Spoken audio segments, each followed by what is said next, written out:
We want to thank the volunteers. Thank you so much for coming and helping and setting it up so that my stress was not up here, just like maybe a little bit down. And so, but 6 a.m.ers mean so much to us when it was started with COVID. And Skye did not need to just open this up to the whole country. He could have just supported it. He didn't. And that's the spirit of 6 a.m.ers. Of collaboration, welcoming everyone across the country.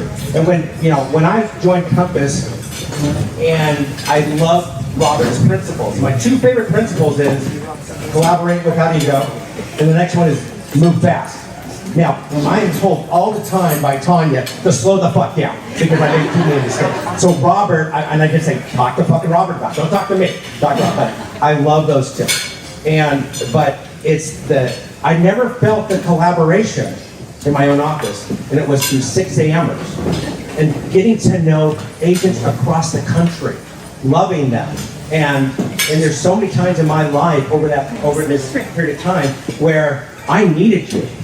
And you stepped up. When my wife went through cancer, and Tanya, and I'm at the hospital, and she's getting ready for surgery, and Tanya's FaceTiming me, and they're dedicating the East Coast to my wife, and then the West Coast. I've never felt that much love ever in my congregation in my church. And it's because of you and what was created of this family. And it's just not me.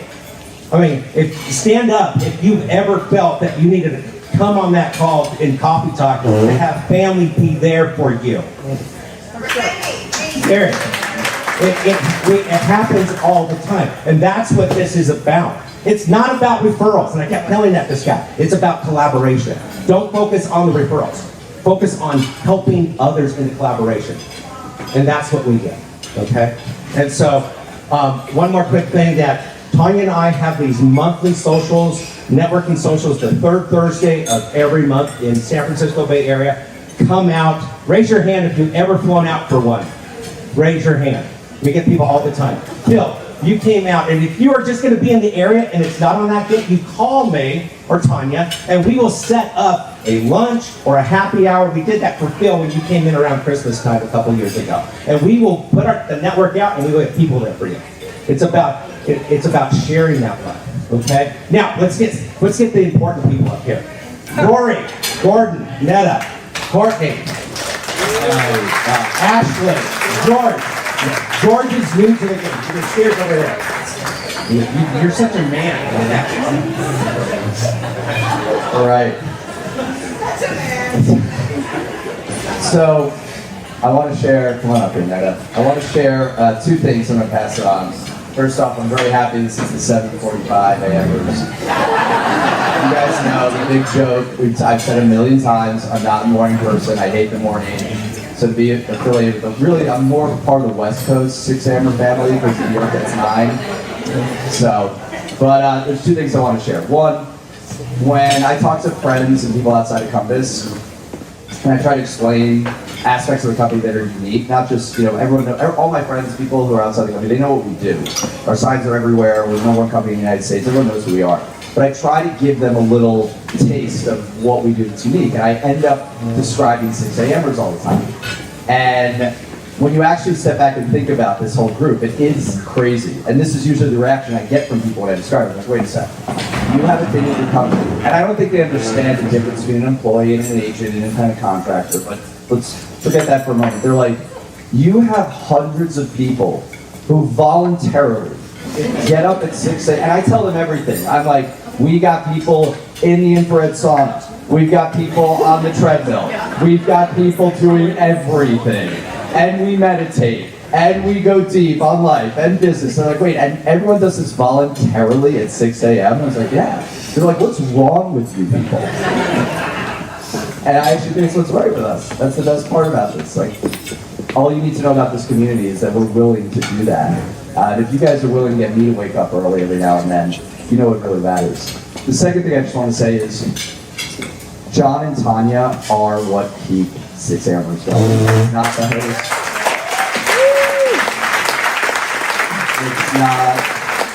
It's not me and Netta or Cody or Ashley. It's really them. And they have, as you guys know, they love creating these stick pictures with people's, He's like, what do they call him? Head on a stick. So I always joke with them because, they'll always have my head on a stick in these calls. They'll send me selfies with my head on a stick. And so one day I get to the office and I have this big FedEx envelope and I open it up and it's 5 of my own heads on a stick. And there are a couple employees standing around me and they're looking at me what is wrong with you? Because they thought I printed them. This guy's ego is insane that he grabbed no. We have these agents, they're counting. I'm don't worry about it, whatever. It's too much to describe. But thank you guys so much. You are 2 of my favorite people. You not just keep this thing running, but this company going. Love you guys so much. Thank you. One answer, which was a year ago. I was at the Asian Advisory Council in Northern California that I think a handful of you are a part of. And we just finished presenting on tech innovation and AI and what we're doing on culture and events and luxury division, everything. And one of the 6 a.m.ers raises his hand when we ask for feedback. He goes, I just want you to know all that stuff's great. But the only reason I'm here is for 6 a.m.ers. And I was like, let's stop recording so that our board members never hear this. But it was so earnest. A bunch of heads in the room nodded because the power of this, it trumps everything. All that other stuff is great. But this is literally not replicable anywhere because of every single one of you. So thank you. Thank you. It's really good to see everyone in person here.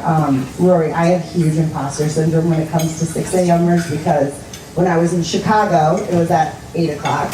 And then when I moved to New York and joined the West Coast call, now it's at 9 o'clock. So I'm always like, yeah, I'm at 6 a.m. But you guys know I get up super early. Yes. But I wanted to actually take a second and just express my gratitude for all of you because I was a part of 6 a.m.ers as an agent.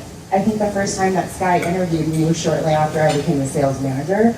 And now being a host, and so many of you have actually been with me throughout my journey at Compass, which has been really, really, really cool. And John, you said it right, this group is the group that makes a really, really large company feel really, really small. And I think there's such a big misconception about Compass being this huge, large corporate company, and I'm like, we are so about relationships and connecting authentically. And this group exhibits it every single day, and you guys have for years and years and years in different markets during COVID and now. And so I just want to thank you all for continuing to just show up and support one another and show up exactly as you are and feeling the love for everyone in this room. So thank you. I'm going to echo Ashley's gratitude, but first, I just want to call out that this is the actual 6 a.m.er side of the stage. So but really, I want to express to all of you how much I appreciate you welcoming me into the 6 a.m.er family and also being flexible with me and encouraging me. The number of people who have reached out and said, I've been there as a mom with 2 little kids trying to do all the things, and we totally get it. But sometimes 6 a.m. just doesn't fit in your life. But other times it absolutely does. So thank you for allowing me to be part of the club, if not a bit of an absentee member from time to time. I'm really, really appreciative. Thank you. My name is George Rowe. I'm the new co-host of the 6 a.m.ers West Coast. I've been on the best coast. I usually log in early, and I'm so moved to see the vulnerability and the stories and the care and the questions that you're sharing with one another. You all know about each other's families and your vacations and sicknesses in the families and devastations in the family. And it's kind of hard for me to click stop and record because it's just this beautiful moment of sharing. And so thank you for doing that. Thank you for continuing to welcome me. It's so nice to meet all of you in person. I think one of the most consistent pieces of feedback I've gotten from you is I'm taller than I appear on screen, which I'm taking as I need to work on my posture when I'm on the screen. But thank you all. So when you're here for 12 years, you get a gift. And it's, hey, can you wake up at 5:30 in the morning and do 6 a.m.ers? Because Skye's no longer here. So thank you for the gift, Rory. Rory is one of the biggest challenges that we all face is how to delegate properly. And Rory is an expert at delegating. He doesn't ask, he tells. It's what I call drive-by delegating. So oftentimes you want to ask, did you understand that? Rory is an expert at drive-by delegating. So you're going to do 6 a.m. Okay, good. Okay, good. We'll catch up. So thank you. No, but really, it actually is a gift because I got to connect with so many of you on a deeper level in so many different ways. I'm looking at many of you that I've had deep hugs with in the last 24 hours that is deeply meaningful to me. To be in an industry, we're not in the real estate business, we're in the people, relationship business, right? By the way, don't forget about that because we get into relationship business. I can't tell you how many business growth meetings we get in with agents. What are you going to do to grow your business? Well, I'm thinking about doing this and doing my marketing. And so we're in the people business, and then and we do this. Hi, how you doing? We hide behind the screen, right?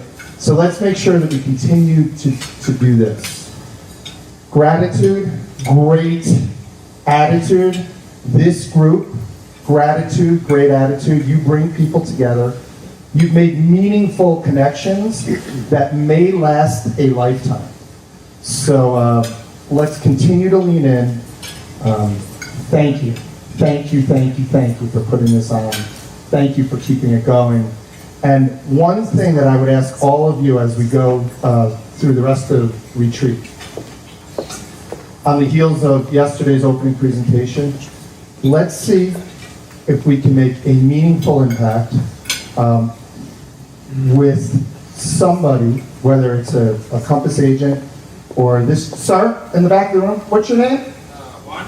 Juan, can we thank Juan for his service today? Thank you. Thank you.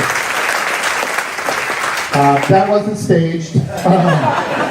But really, there's a lot of invisible people out there. Let's make an impact for whoever we can. Let's push it forward. Yeah.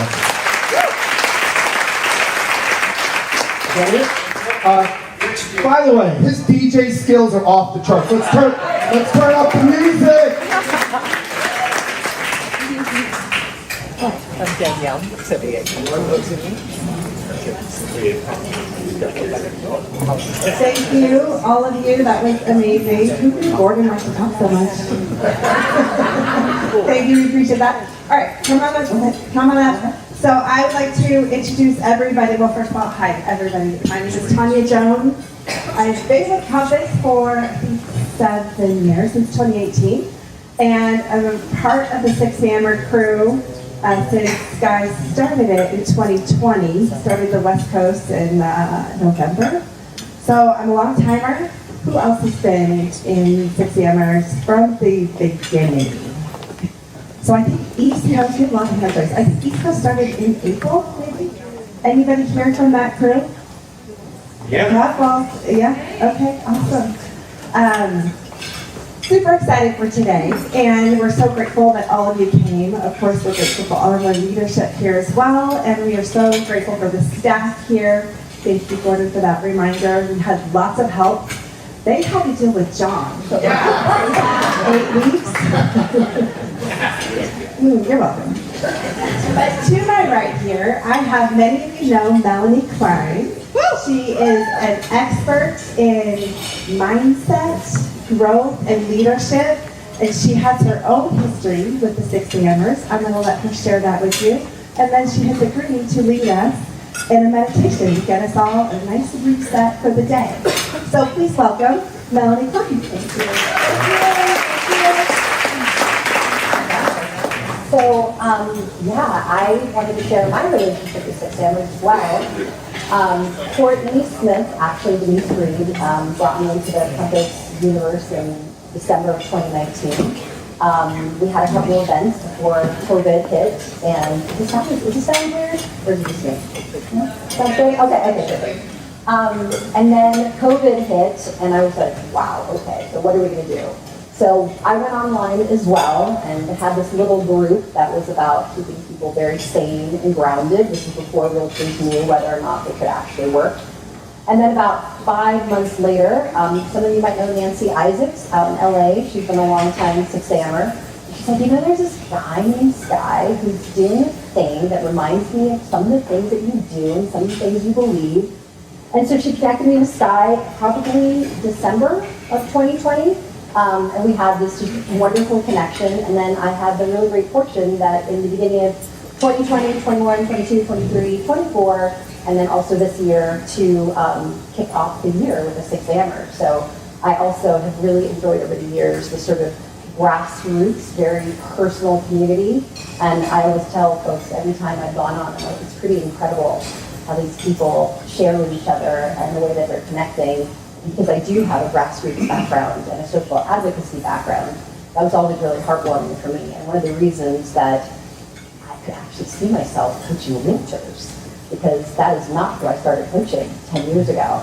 And it was just a reminder that there are so many literally beautiful people in this community, and I was constantly blown away, not only by what 6 a.m.ers was doing, but what Denise and what Courtney were doing, and what Compass was doing in terms of bringing this kind of content into a large company like this. It was really amazing. So thanks for having me here.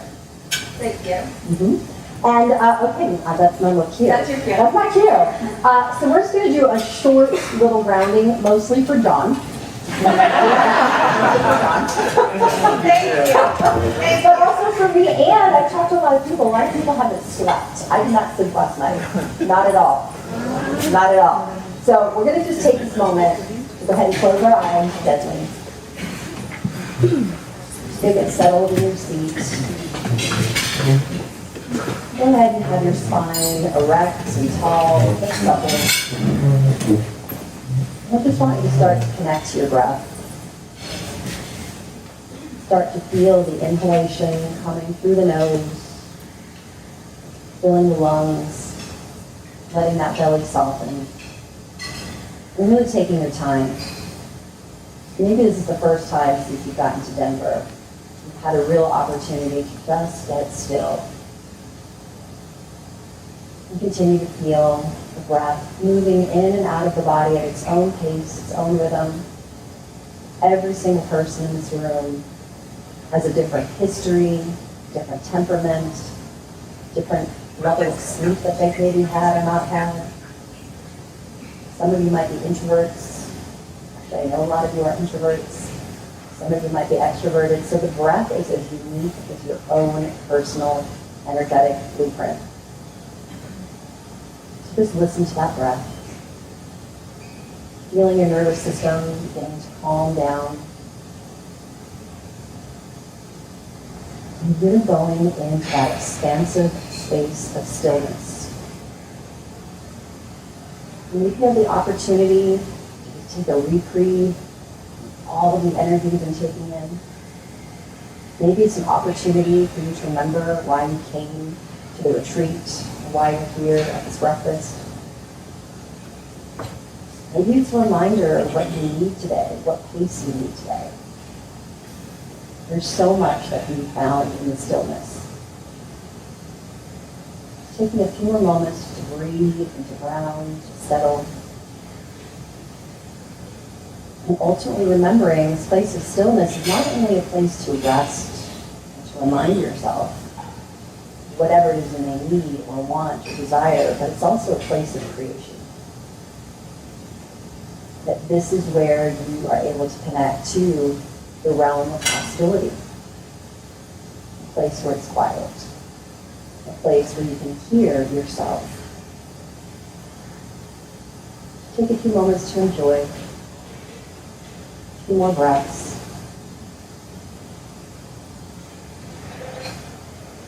And then in your own timing, just feeling gratitude start to emanate from your heart. It's not something you're thinking about, but I want it to really be something that you're feeling. Something that you feel spreading throughout your body, filling you up. And so when you move from this place, you can take this feeling to every action, every conversation, and truly multiply the impact that it has. A few more moments to feel, to embody the gratitude. And a commitment to yourself to continue to stoke that gratitude throughout the day, throughout the week, and to share it with others so it multiplies. When you're complete in your own time, feel free to open your eyes. Good morning. Good morning. What did I do for you, John? Okay, good. Very good. Did everybody feel it? Because I felt it. Very good. Oh, one quick thing. On your tables are these little stickers. If you want to put it on your badge, so that, I mean, I know that a lot of times when you come to retreats and you're like, who's that person? I like to connect. But if you see another person with a 6 a.m., that cuts down all like, you have something, what life is about is knowing connections and what you both have similar passions about. But once you know that, it breaks down barriers when you have something to talk about. So I encourage you to put that on your badge so you know other 6 a.m. Good. That's why that's I on. love that. Okay. You had a very busy life. Yes. I mean, Chuck E. Cheese, I heard. When Oh, you yeah. were That was my here. first job. I did dress up as a mouse. Yeah. Stop, I heard. Yes. Yes. You That went hasn't to changed. Tanya's and all the other nautical white party. You didn't wear any white. I did not. Shame on you. I did not. Naughty white party. Yeah. And I wore all black. Yeah. Mark, you should have been there. And you said, I've never owned a white piece of clothing. No. Outside or under the clothing or I don't own white underpants. Yeah. Have we gone too far? We're just going. So, explain a little bit about it. So, you know, it's interesting. When I was listening to the keynote last night, I don't know about all of you, but it was very impactful for me. I think I cried. I told Courtney I was happy yesterday. Okay. I have really, since I was a young person, I got into the alternative scene, 14 years old, 1986-ish, dated myself, because I was really interested in constantly seeking something different. I wanted to seek different answers. I wanted to raise my own awareness. I wanted to engage in critical thinking. I didn't want to do what everybody else was doing. And so that really, that actually fueled my entire journey, which was how can I, continue to raise consciousness and get people to think differently, and also for people to feel like they can truly be themselves. So that little punk rock goth girl, which very much still lives in my closet, clearly, yeah, she's been a real source of inspiration, to be quite honest. Because I think that the thing that has had the most impact for me, especially getting to know people here at Compass, especially over the course of the last few days, and collaborating with them, I was like, I really appreciate people who do their own thing.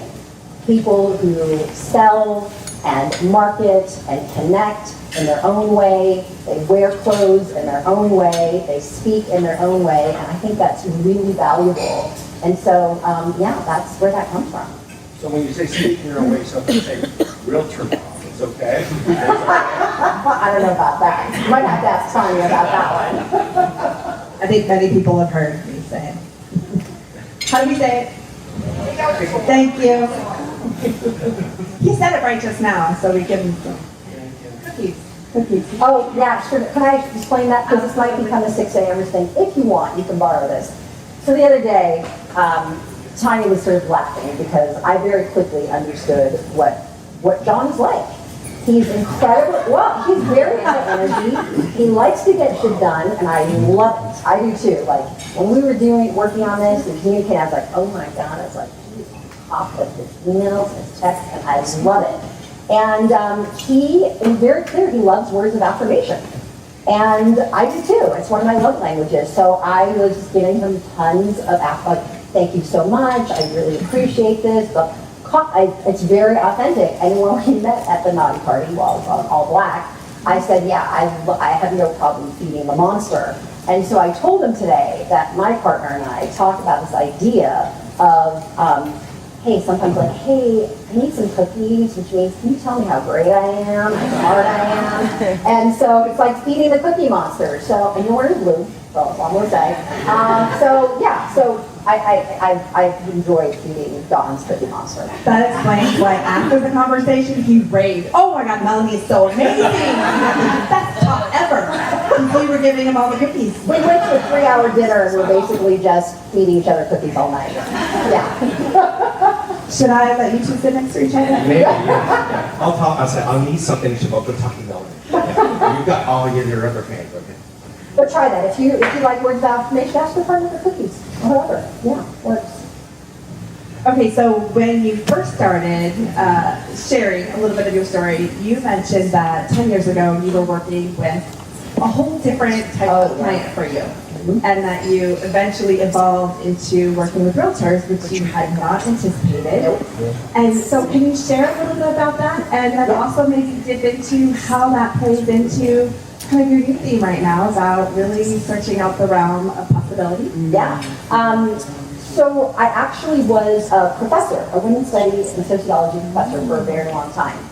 Technically, I still have online classes at Santa Monica College, but they're asynchronous, so they just run themselves. But that is what I did for a very long time, and at a certain point, I told the story last night at the Women's Compass dinner, I had built that department at that college as an adjunct, and they had told me that they weren't exploiting my labor. That should give me a red flag. And that as soon as there was a position open when somebody died, that I, of course, was going to be hired since I built that department. Well, I did not get hired. 2 rounds. So I got a tenure track position elsewhere after I started realizing I was aging out. They were going to have to pay me too much money because I had not just come straight out of grad school. So I got this tenure track position, and I remember the question, don't worry.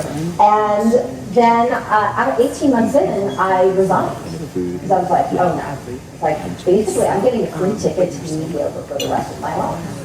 And so they were shocked when I left. But it was something I just knew I needed to do. I knew I needed to be able to have that, to then be able to say goodbye to it. And I had opened my coaching business, and I was working with wellness influencers, celebrities, people in HR, tech, lawyers, across the board, with the central hub of my work always being empowerment. And at a certain point, my former student, Jennifer Ogavat, you might know Jennifer Ogavat, you LA folks, I just intuitively, one day, I'd mentored her for years, starting in 2006, and I asked her to go to lunch. Didn't know why. I was like, oh, we're going to go to lunch. So we went to lunch. She said, you know, I think you need to meet Denise Reed and Courtney Smith. They run this thing called Women of Compass. I was like, sure. And I was like, I have no idea what I'm going to talk to these people about. And it was very intimidating because I had a stereotype in my mind, a stereotype that is still very prevalent, unfortunately, about what people who, sell real estate, invest in real estate might be like. But as soon as I got on the phone with Denise and Courtney, you all may know Denise, she threw an F-bomb in the first minute. And I went, okay. I found my people, and they had said that the day before they were looking to find a woman who had a mindfulness and meditation background, who was a coach who could come into the Compass space and have a woman represented in the coaching space. And so we started that, and I honestly thought it was going to be a fly-by-night kind of a thing. I met Julia Mallow, who some of you might know. I've been coaching with her. She's been coaching with me for 5 years. And I was like, oh, she's so exceptional. I was like, how great. I got a client out of this. And, it's going to be a one-time thing. Well, now 95% of my clients are not only in real estate, and I would say most of them are also in Compass, and I would say find unicorns, or they find me. I was blown away by the caliber of individuals in this industry, the level of professionalism, the level of excellence, the way they respected my time, and were generous with their time. I went, okay, I really don't want to be messing around with some of these other people that I have to even try to get them to understand what it's like to be a professional. And so I have now, for almost 6 years, been primarily coaching in this particular sphere because I have truly, like I said, I work with lawyers, people in tech, across the board.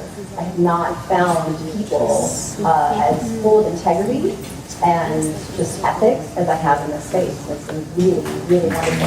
Thank you, guys. Round of applause. So that's how I do it. Yeah.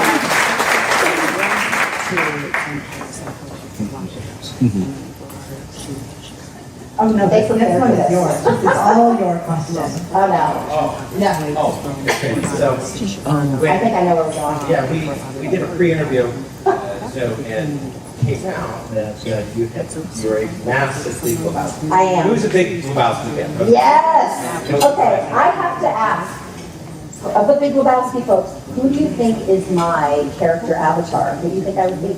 Oh, you know, because we talked about it. No? Walter Skye! Yes! You want me to tell? I'll get you to tell. Don't ask me how I'm going to get you to tell, but I'll get you to fucking tell. Yes, very much. Yes.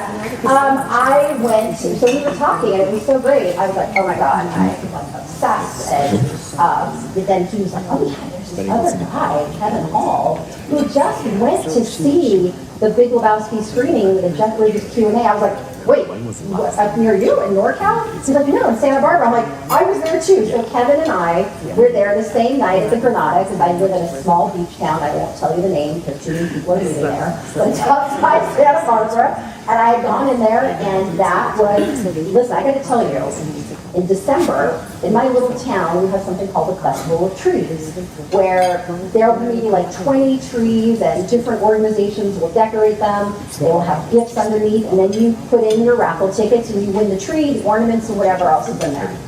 There was one tree by this little 120-year-old theater in my town, and there was a photo of Jeff Bridges signed.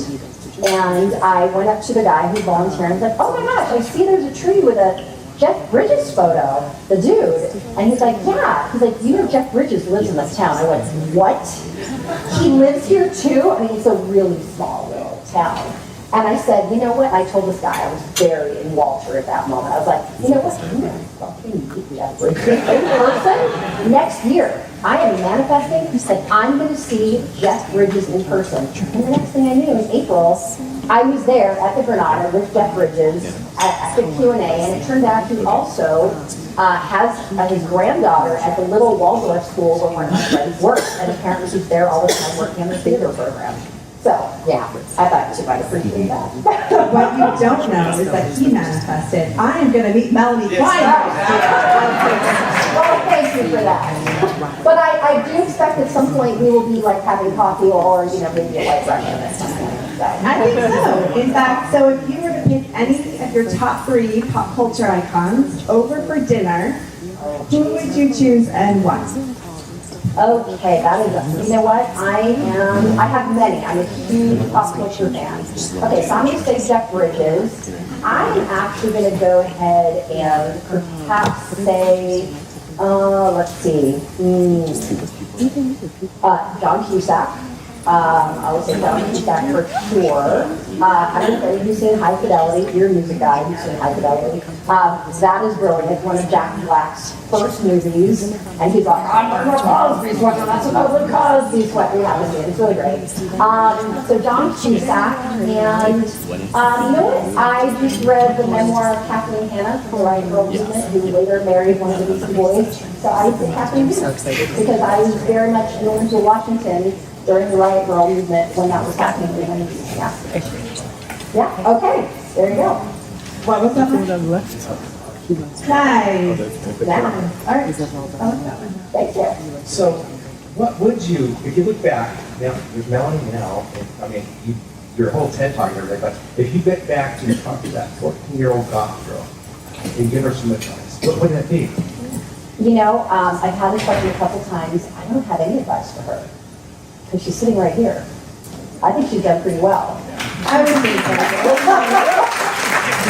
So, yeah, I actually have a lot of gratitude, and I oftentimes when working with my clients, I'm like, go back to different parts, the parts that you don't like or that you're embarrassed of, because I was embarrassed of her for a long time.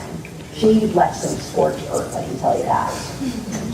Gen X, parents who had me when they were 20, I could go on and on, like it was a little rough ride, a little rough around the edges, and as I got older and started evolving, when I met my first mentor, and I really got into consciousness work in my early 20s, I looked back at her, I was like, oh my God. It was basically what I did with my parents when I told them to pick me up at the back of Notre Dame, or went to high school, because they drove really shitty cars. because they were blue collar and they put all their money into my education.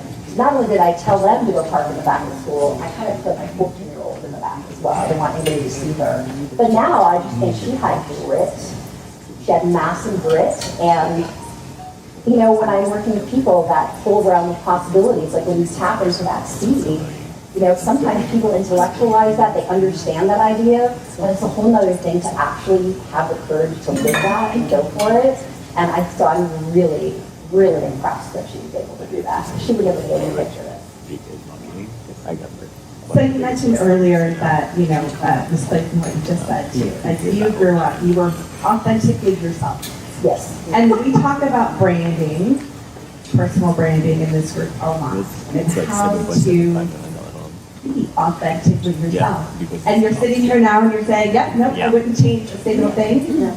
So how can you explain to the rest of us the best way to put our best foot forward in our own shoes? Well, you know, there's actually a lot of answers. There's a lot of like different inroads to whatever answer might suit a particular person's situation. But if I were to pick like an overarching one, I think just the practice of acceptance is really, really key in terms of accept where you're at, accept who you are, accept whatever that is. And the acceptance, the reason I say that is when I was talking about the realm of possibility in meditation, the acceptance allows your inner voice to get a little bit more quiet, right? You actually start to go into a state of relaxation. And then when you're able to do that, you get a lot more clarity. So I live a lot of my life by intuition. I used to not talk about it, but I'm a very highly intuitive person. And the more that I started to get quiet and listen to that, that actually accelerated all of my growth. It accelerated the results that I had. It's the reason that I called Jenny, and there's no doubt, like, I just took Jenny to the Ojai Valley Spa a couple of weeks ago, and for the first 2 years that I was coaching Compass agents, every single contract I signed, I sent her 10%. Because I was like, I never forgot that introduction that she made completely changed my career, right? So for me, it's like getting quiet, getting still, following your intuition, being grateful, whatever answer that you specifically need, you're going to have. And it is tremendous what you're able to achieve. You will really blow your own mind. Yeah. Thank you. I think we can all take that.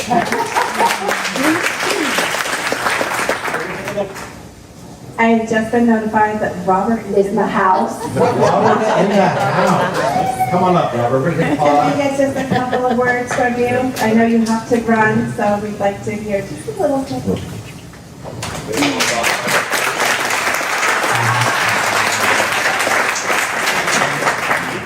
You're a man like Robert. Hi. How are you? Good. Thank you. I just want to say thank you, everyone, for being here. This is the most passionate group that supports each other more than anyone else. I love all of our affinity groups, but 6 Ampers definitely is the one that I think contributes the most to the Compass community and the culture. And I just want to say thank you for all that you do. I'm here to be helpful in any way at all. And yeah, you reflect the best of the company. So I'm very appreciative of seeing you continue to lead again and again and again. Thank you for taking this on when there's opportunity to take it on and carry it forward. Yeah, just thank you.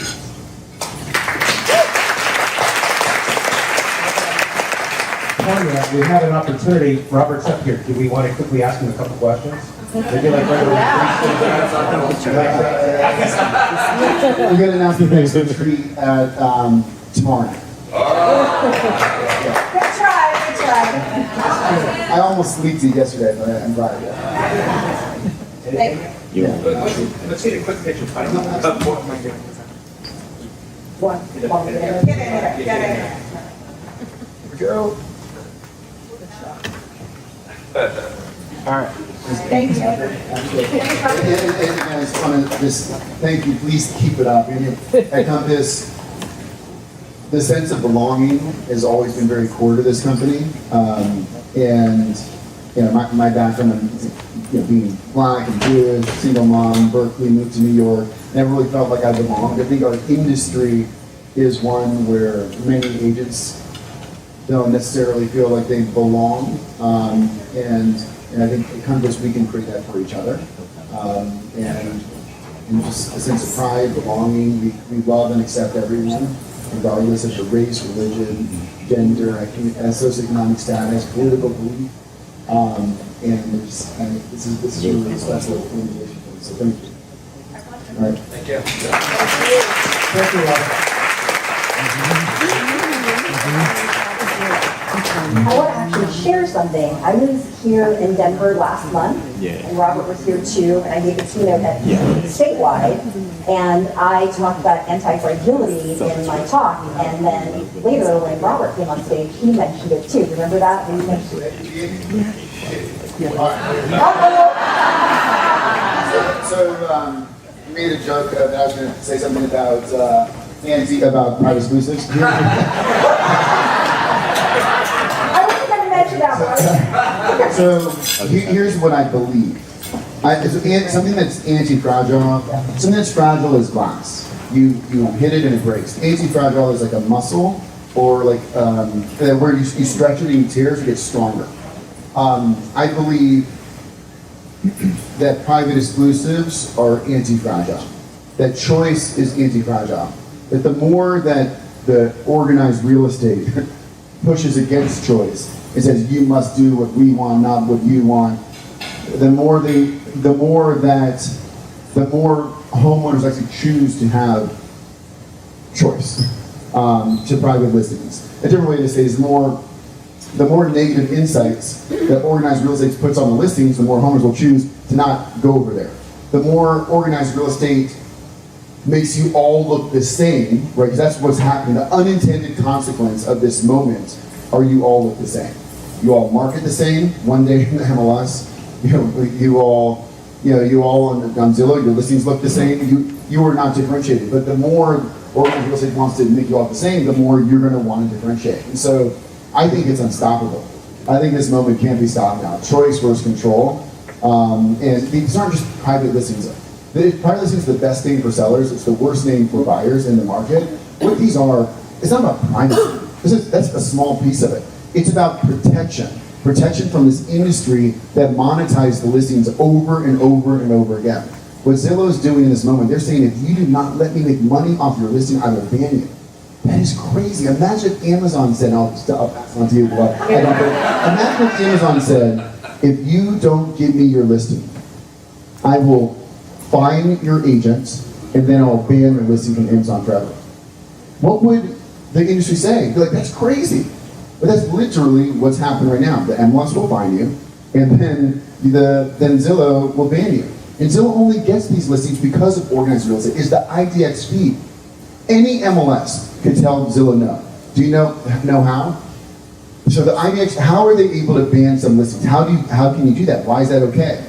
In the IDX feed rules, it says you can withhold any listing or not display any listing based off of objective criteria, not subjective, but off objective criteria. The reason why is, imagine that you're a brokerage owner and you only want to show waterfront properties. You should be able to exclude non-waterfront properties. There's a reason for that. But objective, two things. Objective is, one, it is a search filter results. When you're in the MLS and you click all these buttons, it changes the number. There's not the number of listings. There's no change in number of listings by, it came into the MLS one day after public marketing. That's a major thing. It's not objective. Any MLS can say, Zillow, if you do that, we're blocking your feed. There's 500 MLSs. Why are not one of them fighting them? Another thing that's not objective is, and this one MLS is going to may do this, is likely going to do this, because of their self-interest. Because it's not Austin, but any MLS that has a private listing network, Zillow's attacking them as well, because you can't use that. If you, in Austin, if you give it to Austin's new private listing network and it doesn't go to Zillow, that listing's banned. Right? So now some of the MLS is going to attack. Another way they can say is that if the name of the agent and the name of the brokerage firm is not objective criteria. Because what Zillow is saying is, we will ban your listing. The only way to come back to Zillow is if you leave that agent and that brokerage firm, which is clearly just a threat saying to make it so no one will want to use our company or you as the agent. And they're saying, no, if you ban that listing, you could never bring it back. Because you can't just move to another company. And the last thing, and you all know NAR Code of Ethics. Can I go to your seller and say, hey, if you do this thing and break the listing agreement, then I'll work with you? No. Why is Zillow able to do that? They're telling every seller, if you break the contract, you break that exclusive agreement, the only way to get back on is if you break the exclusive agreement. This is crazy. So with that, thank you. Bring in the project. One of the reasons that I love Compass, because that is the most punk rock thing you will ever see. I love that. I think that is incredible. Yeah. But the anti-fragile sentiment is something that whole piece about acceptance, obviously Robert's talking about it specifically to what's going on with, the listings, etc. But at the talk, I was saying it's one thing when you're at level one of the game of life. You're in the muck, right? You're rolling in it. You feel like you have no choice, okay? Everything is just happening to you. I spent a lot of my career talking about resilience. That's level 2. It's adaptability. It's bounce back. You're in the muck. You're out. And then you can look back like, oh, I learned something from it. The level 3, that is anti-fragility, right? That is, there is no muck. You see it coming. And you're like, bring it. Because you know, as Robert said, you're just going to get stronger from it. And there's been so many people that I've coached over the last couple of years, starting with NAR, where it's like, I'm scared of this, I'm scared of this, I'm scared of this. And it's like, how do you actually use this? And not even have to adapt or bounce back, but how do you actively use this to change the way that you do business, right? To change the way that you market, to change the way that you reach out to your sphere. And so, or just the way that you do life when anything happens, right? I was having a conversation with somebody yesterday, and she said, yeah, and it's always going to be hard. I was like, can I just interject for a moment? It's like, I don't use that word. I do not use that word. I'm 52. I don't want stuff to be hard. I want to have challenges because there is growth, right? There's post-traumatic growth, post-ecstatic growth, but I want to use everything and know before I can even identify what the gift is going to be, I already know that I am going to learn something. And as I always tell people, think about every challenge that comes your way. How much money are you going to make off that challenge? Meaning that growth, that learning, how are you going to translate that into the way that you operate differently? So that's anti-fragile, and I think that's something that when you start to go into acceptance, you really can begin to embody that idea as opposed to just thinking about the idea. So, yeah. So, everyone got a raffle ticket, right? Oh, yeah. So, we're excited that Melanie is going to be raffling off 2 one-on-one breakthrough sessions. Why don't you talk a little bit about that, and who might be Yeah. saying which one's you want? So I did a Women of Compass series this year with Cheryl Miller. So January, February, March, and April, we met once a month, and I raffled off. I had, I think, about 100 women put their name in the raffle. So I raffled off a session once a month, and they were just really incredibly impactful. And so, because there were so many names on it, I also decided to raffle one off for the rest of the year. And I thought, let's do it here. Anyone who maybe, anything around success mindset, embodiment, how to actually use your emotional intelligence, regulate your nervous system, cultivate anti-fragility, anything that someone might need that's going to allow them to be more consistent and sustainable in their business. Because what I see is people will start working for the goal, and they get this close, like, it's not working, this is not for me, and there isn't this consistency, they don't go all the way. So those breakthrough sessions are really to give at least one thing to the person that they're going to be able to actively utilize to create consistency and break through to the other side, as opposed to constantly about to get there and turning around going to whatever script they're using. So, yeah, I'm going to raffle off 2. And listen, you didn't get to choose to be in the raffle, so what I will say is if you don't want the breakthrough session, you are also welcome to give it to someone who does. Because the truth is, and I say this humbly but kindly, I don't want to spend an hour with somebody who does not actually want to use it. I want to give it to someone, 2 people, who are really going to be super receptive and use that. So, I wanted to say that. Awesome. So if you received, that was the white raffle ticket. If you still have that, I think we have a basket out front. Oh, okay, you were right. You did not have a say in that. So yeah, you're all entries. Yeah. But if somebody wins, and because I didn't get mine, Trade them. I don't know. I'll take their most of the ticket in exchange. I don't know. All right, let's Are we see. moved on it right now? Yeah, I got- Let's switch right that You want me to read? Oh, so I don't see? up. You can hold it. These are not my reading glasses, just know that. I cannot see these numbers. Right now you can hold it. Okay. Hoping not to have to lift my arm and have you see my armpit, but no problem, Tanya. Okay, see, I cannot read that. It is 052505. Right on!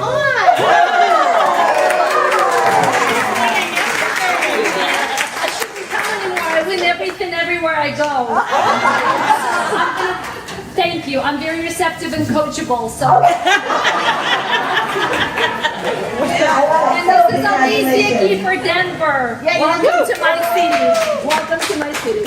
All right, again, these are not my reading glasses, so 1 second. 052584. Oh, Who's that?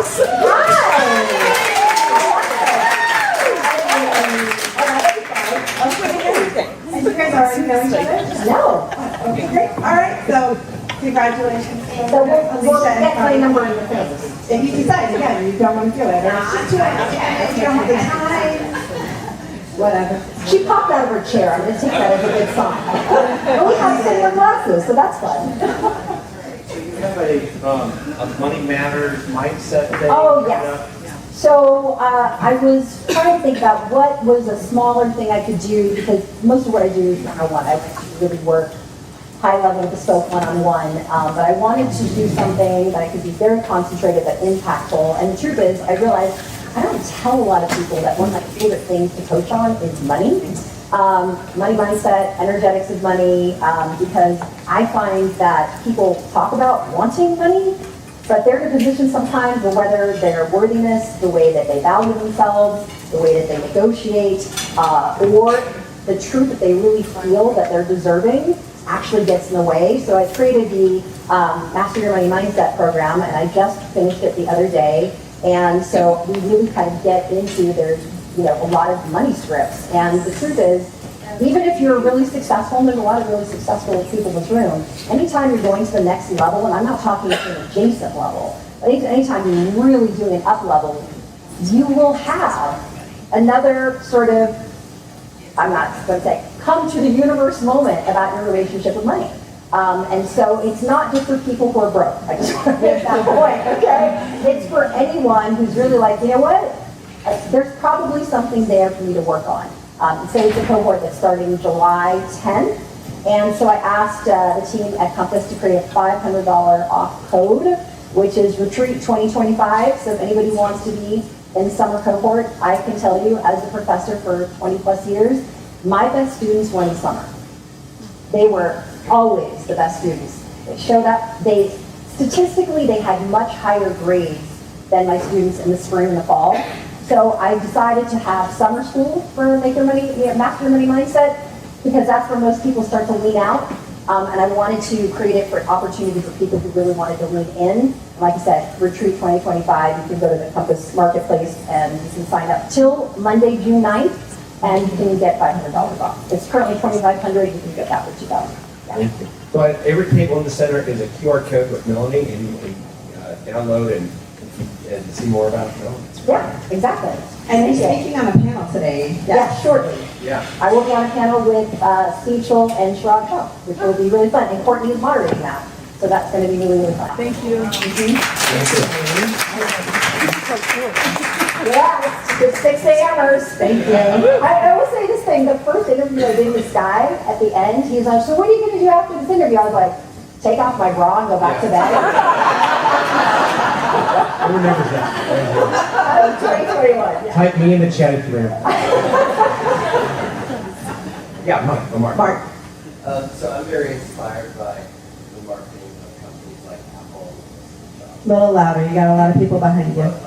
I'm very inspired by like Apple and Steve Jobs and what he created. I'm very inspired by the Beatles and how they marketed self-checkout. I know, I see that picture in your office. So my question is, are there any bands or punk bands or anything that has inspired you and how you recognize? Good question, Mark.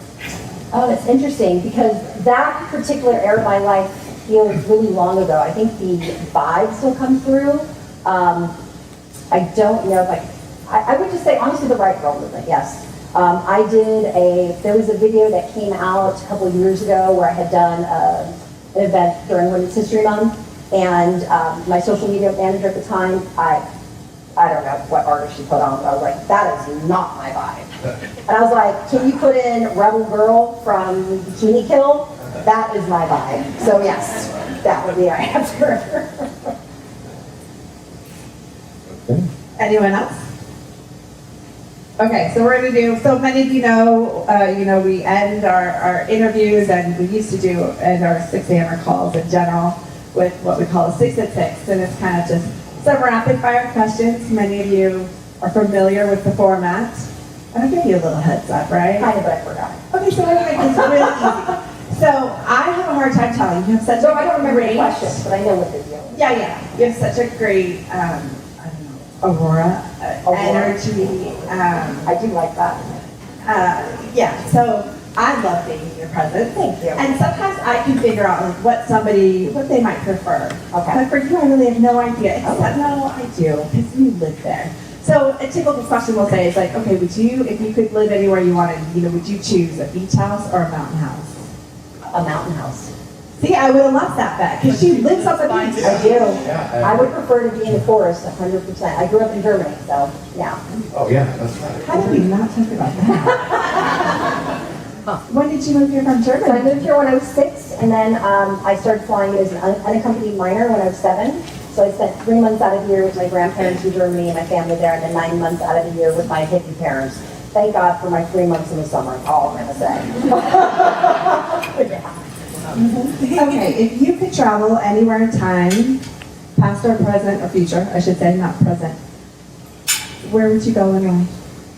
I'm going to actually say the late 40s, post-World War II. My grandmother, who was living in New York City and was an artist in Greenwich Village at the time, always said that post-World War II, she said was one of the most exciting times of her life because all the rules flew out the window, and she was able to do things that women of her age otherwise would not have been able to do, including smuggling herself to Germany and marrying a grandfather. Yeah. Mm-hmm. I got stories. You got stories. Unfortunately, I wish we had another 4 hours. All right, cats or dogs? 3 hours went through the other night. It was incredible. Yeah, we had a great We were time. just gushing over each other. Many cookies. Many cookies are Take happening. another round. Yeah. Cats or dogs? Dogs. Favorite ice cream? Chocolate Monster. And what are you looking forward to most out of this retreat? Like I said, I cried multiple times yesterday. I never take any of these moments for granted. I really do not. It's super meaningful for me. I made a declaration to myself as a young woman in my early 20s that what's happening in this room is what I wanted to do for the rest of my life. In my TEDx, I say I wanted to be a link in that chain of empowerment and possibility. So I really, meet all of these wonderful people, and I just am inspired by this humanity. So I'm just incredibly grateful to be able to continue making these relationships and have opportunities to be together. We are so grateful that you were here with us today. Thank you.